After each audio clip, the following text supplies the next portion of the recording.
Garhwali people are an ethno-linguistic group who primarily live in the Garhwal Himalayas of the northern Indian state of Uttarakhand. Any person who has ancestral Garhwali roots or lives in Garhwal and has a Garhwali heritage is called a Garhwali. They include all those who speak the Garhwali language or any of its numerous dialects, living in Dehradun, Haridwar, Tehri Garhwal, Pauri Garhwal, Uttarkashi, Chamoli and Rudraprayag districts of Uttarakhand, India.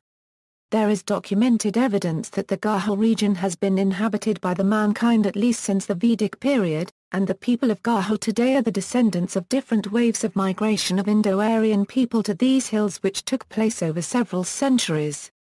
Significant communities of Garhwalis are present in the surrounding Indian states of Uttar Pradesh, Himachal Pradesh, Haryana, Delhi, Punjab, Madhya Pradesh, Rajasthan and Maharashtra, along with a sizable population overseas. According to various estimates, there are at least 2.5 million Garhwali migrants living in Delhi and the national capital region. Garhwal Kingdom. The Kingdom of Garhwal was founded by Panwa Pamal Rajats nearly 700 years ago at a place called Chandpurgari. Earlier Garhwal used to have 52 principalities called Garhs, cluster of Himalayans. Garh was ruled by a chief. One of these chiefs, Ajaypal, ruler of Chandpurgari from Panwa dynasty, reduced all the minor principalities under his own sway with the power of his sword, and founded the Garhwal kingdom. He and his descendants ruled over Garhwal in an uninterrupted line till 1803, when the Gurkhas invaded Kumaon and Garhwal, driving the Garhwal chief into the plains. For 12 years the Gurkhas ruled the country with a rod of iron, until a series of encroachments by them on British territory led to the Anglo-Euro-Nepalese War in 1814. At the termination of the campaign, Garhwal Kingdom and Kumaon Kingdom were converted into British districts, while the Tehri Principality was restored to a son of deceased King Pradayam Shah, King Sudarshan Shah. The another part was taken by Britishers called British Garhwal and had an area of 5,629 square miles. Garhwal rapidly advanced in material prosperity. 2 battalions of the Indian Army were recruited in the district, which also contained the military cantonment of Lansdowne. Grain and coarse cloth were exported, and salt, borax, livestock and wool were imported, and the trade with Tibet was considerable. The administrative headquarters were at Pauri, but Srinagar, Garhwal, was the largest city. It was an important mart, as was Koteshwar, the terminus of a branch of the Oudh and Rohilkhand Railway from Najibabad. Later it was part of the Punjab Hill States Agency of British India, consisting of the present-day Tehri Garhwal district and most of the Uttarkashi district, and acceded to the Union of India in 1949. Garhwal is a holy place of India. Language. The Garhwali language. It is primarily spoken by the Garhwali people who are from the northwestern Garhwal division of the northern state of Uttarakhand in the Indian Himalayas. Uttarakhandi languages include Garhwali and Kumani. Garhwali, like Kumani, has many regional dialects spoken in different places in Uttarakhand. Garhwali is one of the 325 recognized languages of India, spoken by over 2,267,314 people in Tehri Garhwal, Pauri Garhwal, Uttarkashi, Chamoli, Dehradun, and Rudraprayag districts of Uttarakhand. However, due to a number of reasons, Garhwali is one of the languages which is shrinking very rapidly.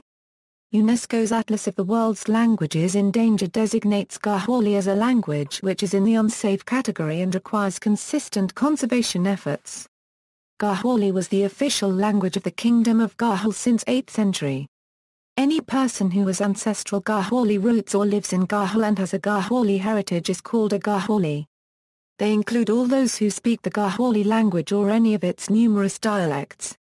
Garhwali people are divided into 2 castes, Garhwali Brahmin, and Garhwali Rajput. The later Aryans with their languages helped in adding to the vocabulary and had considerable influence in shaping the Garhwali language. Garhwal was always a sovereign nation under the Garhwali kings. Naturally, Garhwali was the official language of the Garhwal kingdom for hundreds of years under the Panwa kings and even before them, until the Gurkhas captured Garhwal and subsequently the British occupied of Garhwal, later called British Garhwal. The Garhwali language is a Central Pahari language belonging to the northern zone of Indo-Aryan languages and is native to Garhwal. Garhwali, like other languages, changed a lot with the course of time. Ancient Garhwali was close to Sanskrit, being a dialect of it, and which was later influenced by Prakrit and the famous Saushiniya Pabrasha of Hindi. So it can be said that the Garhwali language developed from or as a mixed form of the following languages: Sanskrit, Vedic, Puranic and Lokik, Pali, Prakrit, Hindi, Saushiniya Pabrasha. Garhwali is one of the 325 recognized languages of India, spoken by over 2,267,314 people in Tehri Garhwal, Pauri Garhwal, Uttarkashi, Chamoli, Dehradun, Haridwar and Rudraprayag districts of Uttarakhand. Garhwali is also spoken by people in other parts of India including Himachal Pradesh, Delhi, Haryana, Punjab, Uttar Pradesh and Bihar, the official language of India. However, due to a number of reasons, Garhwali is one of the languages which is shrinking very rapidly. UNESCO's Atlas of the World's Languages Endangered designates Garhwali as a language which is in the unsafe category and requires consistent conservation efforts. Local deities: Dhari Devi Temple. This place is in Tehri Garhwal and one can reach the temple either from Kandikal en route Srinagar Tehri, from where it is an 8 km walk to the temple, or from Janikal en route Devprayag Tehri via a link road up to Urena and then take a bridle path up to the temple. A big fair is held in April every year. Adding to the various religious and culture performances, the view of the snow-capped Himalayas is soul-lifting. A visit to the shrine is an experience to cherish. Narayan, placed between the mystic and peaceful hills of Rudraprayag, lies the divine temple of Lord Narayan. According to mythology, this temple was built during the time of Adi Shankaracharya, and it is believed that it was built by His Holiness Adi Shankaracharya when he was on his way to Lord Badrinath's temple. The temple now has been renovated and is 7 kilometers away from the main city of Rudraprayag, with more Alaknanda flowing tranquilly nearby. It is also believed that most of the East Devas of Garhwal regions are incarnations of Lord Vishnu or sometimes Vishnu itself. Koteshwar Mahadev, located about 3 km inside the heart of Rudraprayag, Koteshwar Mahadev temple is dedicated to Lord Shiva. This place is presumed to be the same spot where Lord Shiva had stopped for meditation on his way to Kedarnath. According to a local mythology, this temple has its presence since the time of Bhusmasa, the deadly as a demon who got a boon vardhan from Lord Shiva that whosoever's head will be touched by him, will be turned into bhasma or ashes. Seeing the powerful effects of this boon, he tried to possess Lord Shiva. Lord Shiva kept on hiding from place to place and finally came to this place, which was a cave. Lord Shiva resided here for some time meditating Lord Vishnu, and finally Lord Vishnu helped him by killing the demon. The temple is filled with amazing energy aura and one can feel it. Few drops of water keeps on dropping in Lord's lingam, seeping through the hill. Just a few meters down lies Alaknanda river only, whose water is poured down the Lord's lingam. Om Namah Shivaya, Dhari Devi. The temple of Dhari Devi is situated on the banks of river Alaknanda. One has to travel a distance of 15 kilometers from Srinagar on Srinagar Badrinath highway up to Kalasana, then down trek another half a kilometer towards Alaknanda river. The upper part of goddess Kali is worshipped here and the remaining part in Kalamath. As opinion of villagers, the face of the idol changes as a girl, a woman and an old lady as the progress of time. This idol is in open sky.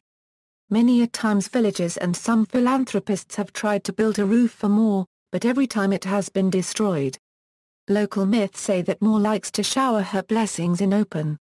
As per Srimad Devi Bhagwat, there are 108 Shakti Peethas in India and this holy shrine is one of them. Kalamath is a village which is regarded as a divine place and Shakti Peeth. It lies at an altitude of around 6,000 feet on the river Saraswati in the Himalayas, surrounded by the peaks of Kedarnath in Rudraprayag district of Uttarakhand, India. Kalamath is situated close to Ukamath and Uttarkashi. It is one of the Siddha Peeths of the region and is held in high religious esteem. The temple of goddess Kali located here is visited by a large number of devotees round the year and specially during the Navratras. There are 108 Shakti Peethas in India and this holy shrine is one of them as per Srimad Devi Bhagwat.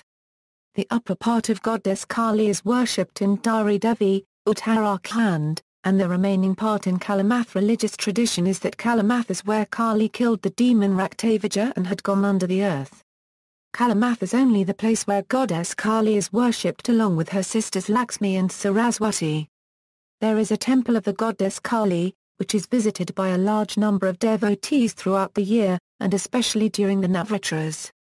A peculiar thing about the temple is that there is no idol that is worshipped here. Instead, the Shri Yantra is the object of devotion. On one day each year the goddess is taken out and puja is performed at midnight, with only the chief priest present.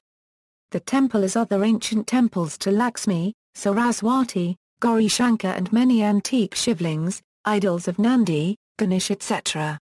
An eternal holy flame always burns in the temple of Lakshmi. Bhairava Mandir is also located very near. Bhati Baba is credited for preserving the sanctity of this holy shrine. All the people who met him and the locals say that he had direct connection with Kali. The Guru and Member of Parliament, Satpal Maharaj, has set up a small dharamshala very close to the temple. Pilgrims can stay there. The village is the birthplace of Kalidas, a Sanskrit poet. See also, Garhwal Division, Garhwal Rifles, Kumain Regiment, Kumani people. References